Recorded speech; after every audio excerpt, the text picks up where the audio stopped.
Associates has been your trusted experts for wealth management, tax, accounting, and payroll. We change lives and inspire true wealth, one person, one family, one business at a time. Shaw and Associates is a wealth management investment firm that specializes in taxes, serving as a fiduciary, putting your interests first. You can find more information or schedule an appointment by calling 530-674-1150 or on the web at shawassociatesinc.com. Shaw and Associates is proud to support community radio. We're grateful for Mr. Shaw's support. You can support community radio by going to 93qradio.com and hit that donate button. Well, my 9 o'clock interview would have been at 9 o'clock. It's at 9:30 because I don't know what happened. We were just sitting here talking, and the time went by. So I got Joe Franklin in from All Green Tree Service, and I was so tempted to play Al Green before you came on. All Green. So, man, how did you end up cutting trees down? You know, as a kid, it was what my dad always did, and I hate to say it, we started off, it was what we considered a punishment, was to go to work with Dad because we probably did something wrong at home and ended up doing the bulk of the work as far as the hard labor, and I guess that's the way we started learning and got stuck doing firewood mostly for punishments and whatever, and got good with tree cutting equipment at that point. So that's kind of how it all began for me. Not saying I was a kid that got in trouble all the time, but I sure did do a lot of firewood. My dad was clean the basement, mow the lawn, scrape the paint off the side of the house. He always had something, Dad. It's like, you're going to do that? I'm like, yeah, Dad, all right, we'll take care of it. Then you can play baseball. Yeah. So where did you grow up? Did you grow up here? I grew up in Sheridan, on the other side of Wheatland. Yeah, born and raised. I was born in Roseville, raised in Sheridan. The only time we moved to Gridley for a couple of years. Then I ended up moving back to Wheatland once I had kids, because I liked the community and their sports programs and schools, and it's kind of where I wanted to end up. And then I wanted to buy property, and Sheridan was a lot more affordable than Wheatland at that time. So I had kind of a dream to own cows and have a ranch life on top of owning my own business. So I decided to move out there, and now I have cows and tree service. And your kids are out there chopping wood. Yeah, 4 kids, and they, when it comes to punishment, they get to do firewood. Is your dad still alive? No, he passed away in 2023. He ended up with cancer and didn't make it very long after. But I'm sorry to hear that, but I'm thinking Grandpa would have been killer for those kids. No, he was amazing. He's like, come on, guys. Grandpa going to show you how this is done right here. Yeah. So, it was... So was it his business? So originally it was his business, and it was a different business when it first started. It was more orchard removal type stuff when he started. Right about 1990, 91, somewhere in there. And then it was, since he had chainsaws and knew how to cut trees, it was friends and family would, at that point, ask him to come cut trees. And then their friends would ask him to come cut trees. And then he started charging for it. And the orchard removal stuff that was involved in it was kind of more of a specialty thing. It was walnut burls, which is, it wasn't really getting paid to remove it. It was buying and selling. Oh. So then he would get paid to do tree work, right? Trimming and removals, and more on the side. He had equipment and had all the tools. So once I got involved, once I became an adult, we became partners. The walnut burl business was basically a going away business. The whole thing was changing. It was they used to veneer them, and then technology came, and now they could kind of print some of the stuff for cars or whatever. And so we started transitioning into tree service. So we bought bucket trucks and chippers and stuff that we didn't have before. Before it was backhoes and bigger equipment, excavators, stuff to dig up trees. Now we're doing more of the specialty removals in yards versus out in the middle of an orchard. I had a very large tree in my backyard. Well, that happened twice. Once I told you the story offline about the redwood right next to my house lifting up the foundation. But the other one, and this is why I want to bring this up, is there is some high power lines that run at the very back of my yard, right? And there was a tree. I didn't plant it. The birds love to plant trees in my yard, right? Well, apparently it had gotten to a height where PG&E gave me a notice, right, that, hey, that you got to do something about that tree. Yeah. Well, I had already called the tree service that we're going to take some trees out of my front yard, so they took that one as well. But do you guys ever get involved in that? Because PG&E will say, you can't have that tree there, it's gotten too big. So we will take out trees that PG&E has other people take out, but we don't directly work with the power lines. Not that we haven't. We have went and done on some of the contracts for like emergency stuff, like after the Paradise Fire. We went up there and helped with that.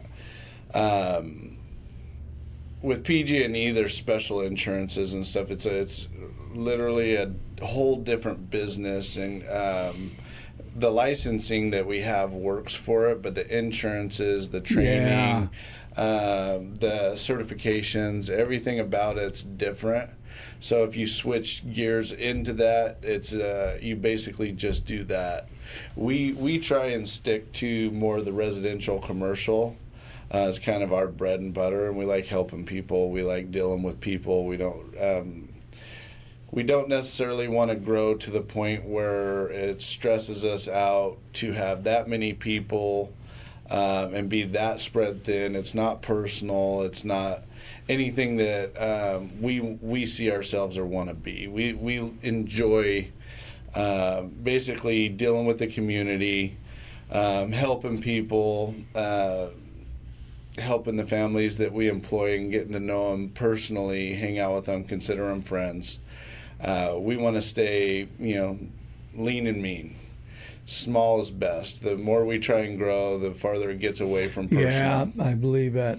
So I've considered it, and I've had people ask, and I know people that work for PG&E, and I've had opportunities to get hired on some of the contracts, and I always turned it down. It's just not the direction I want to go.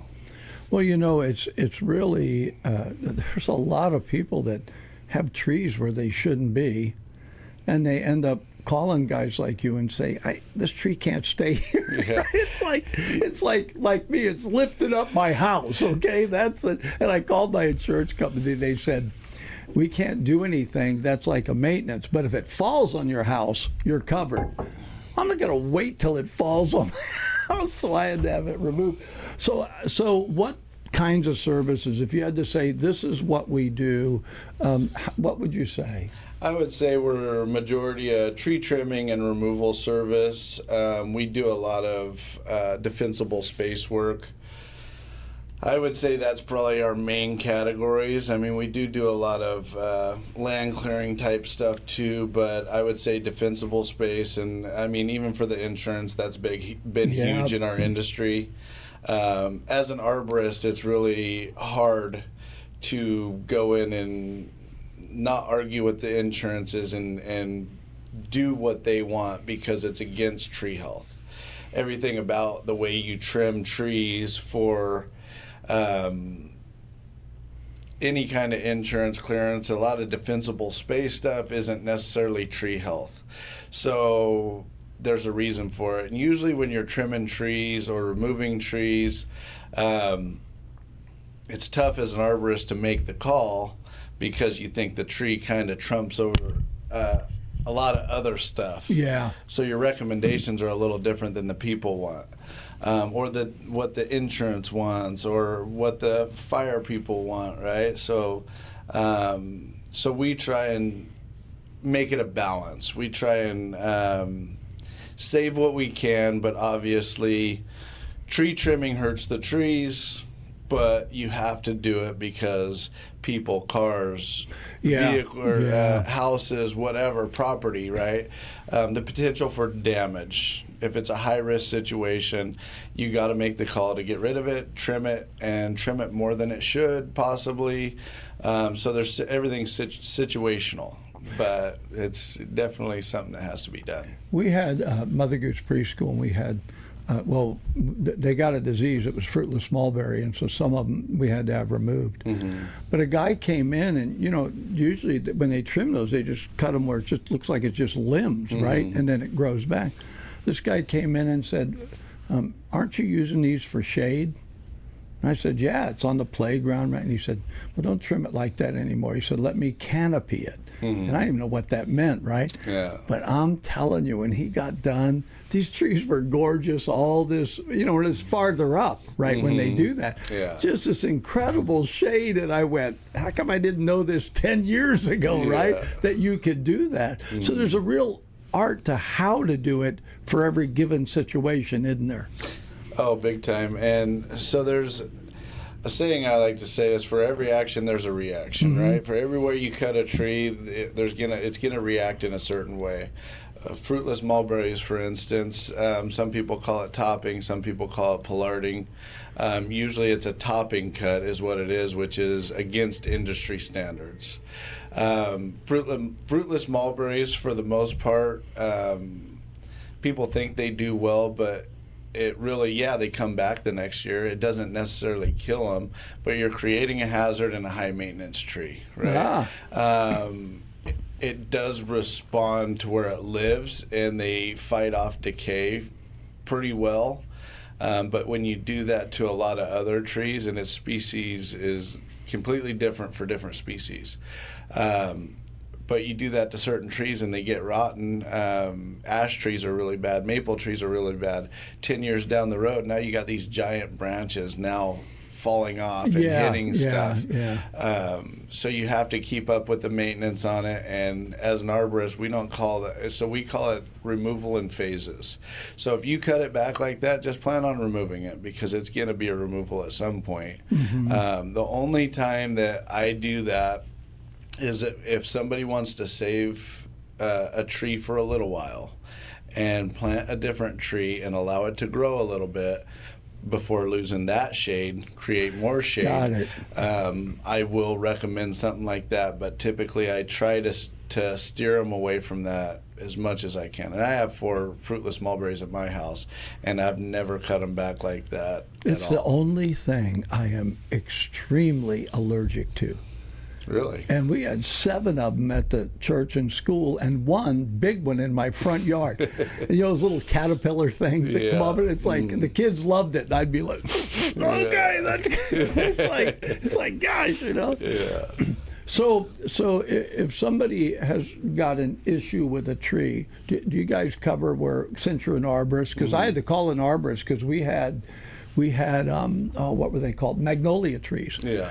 In the parking lot. And the problem is those things got those big slick leaves. And it was like, man, people could trip on those, right? And just a little rain and you're riding down the pavement. So they were just so the arborist told me, he said, these are supposed to be planted out where they have a big area, not in a little square in a parking lot, right?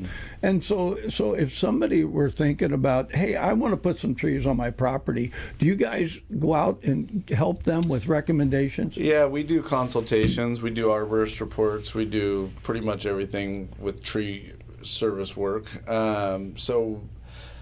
And everything's about where's it going, what's it doing, how long are you planning on keeping it there. There's small, medium, and large trees. Large trees are great because you get shade faster. Large trees messed up faster, if you plant it next to the house, next to the sidewalk, near pipes, the risk is higher for breakage earlier. So if you plant, say, a Japanese maple next to a sidewalk, is it going to lift? Probably eventually. Japanese maples get big, it just takes them a lot longer to get there. So is it a forever thing that it's not going to do damage? No. I've seen, palm trees break pools. But it's something that I would recommend to put there if you're going to put a tree there, because it's one of the safest. Not that it's completely safe, right? But more than others. And our job as arborists is not necessarily, it's risk management, right? It's not how much risk is there, it's what's your risk tolerance, right? So what's that tree worth to you? Are you willing to take some risk? We can mitigate a lot of risk, but are you willing to mitigate the risk of this tree overhanging your house? Covering up your solar, yeah, or your neighbor's solar. Yeah. So we get questions all the time. Well, I want to cut this tree back as far as I can where it's still healthy so I can get sun on my solar. And you go and there's an 80-foot liquid amber and the solar's at 20 feet.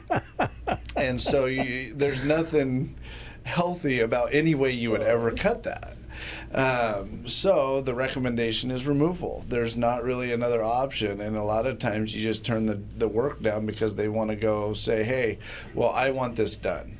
There is certain situations like the removal in phases, right? Hey, I'll do that. Just know that that's only going to last you about 5 years. Yeah. And we'll plant you another tree or get somebody to plant you another tree, and then we'll go from there. So it's not that we won't do that, but the recommendation is going to be removal down the road. Whether you actually do that or not, it's up to you. I mean, it's a free country. You're willing to, you can do whatever you want. Yeah, it's like I want that 100-foot pine tree in my front yard. It's like, okay, there's a few of those around, and I think that's only a matter of time. I mean, they're huge. I don't know who planted those redwoods in people's yards, but gosh, I mean, it probably was cool looking when it was little, or like my owner said, well, it was a Christmas tree. Yeah. So I just planted it there. Well, that was probably fine if it hadn't been going to be a tree that grew 100 foot, right? Yeah. I think it was 75 feet when they took it down. Yeah, we run into that a lot. There's trees, and they're like, why would somebody ever plant it here? Because people don't have a 30-year plan, a 40-year plan. No. They don't think that far ahead. And even when I'm giving advice, I'm usually not telling you, hey, are you going to be here for 50 years, 60 years, whatever. If I am, we'll deal with it then, right?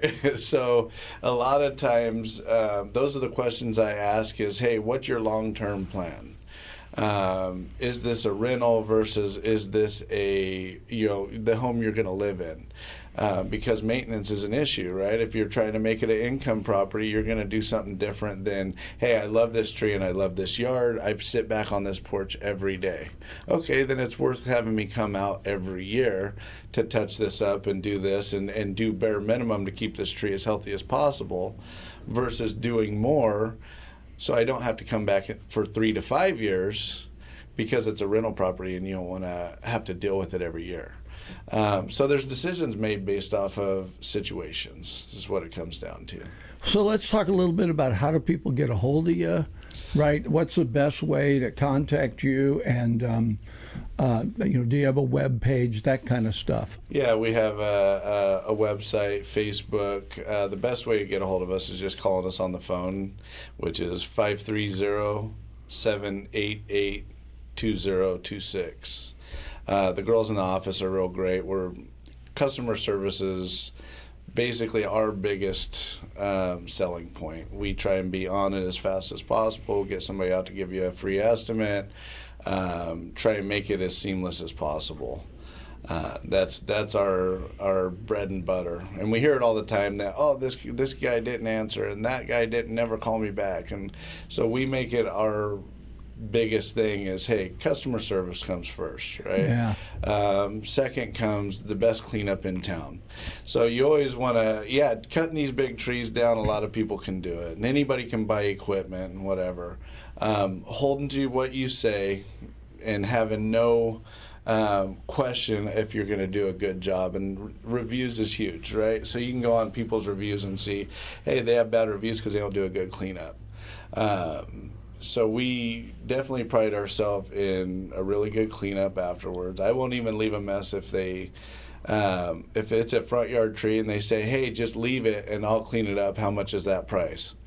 I usually tell them, hey, I'm not leaving this mess in your front yard and putting my name on it. It's not worth Little it to sign me. out there says all green, and they're like, that ain't green. What's that? Your yard could look just like this. Yeah, right. Not with my name on it. Oh my God. So that's the biggest thing. Is just we look to have lifetime customers. We don't want a one and done. We want you to be able to call us if you have questions, you need answers. We'll come out and see you. We'll come out and do your work, or we'll just come out and visit with you. Just call us. That's basically the culture we're trying to portray is, hey, we're family oriented. We're a small local business, which is what we want to be. We want to be big in the communities. We want to be a help, a support. Not necessarily, we're not here to get rich. We're here to basically have a good life and treat people how we want to be treated. So is your business actually located in Sheridan? Yeah, it's actually Okay. out of my house. Got it. But again, the phone number? 530-788-2026. Listen, thanks for coming on, man. How did you hear about us? Actually, one of my workers' dad's been on here before, and her church group has been on here before. Ah, So that's kind of how she was like, "Hey, you got to go on this." I was like, "Yeah, set it up. I'll go do it for sure." So all right. All Green Tree Service. What a great thing. Hey, I'm with you on that. I'll move to Sheridan, have a couple of cows, and my kids will learn how to work. yeah, We'd be good dads, man. Yeah. We'd be like, we're good. We're good. All right. Thanks again for coming on, Joe. yeah. This community interview is made possible by Shaw and Associates. I'm Dave Shaw, President and CEO of Shaw & Associates. For over 70 years, Shaw & Associates has been your trusted expert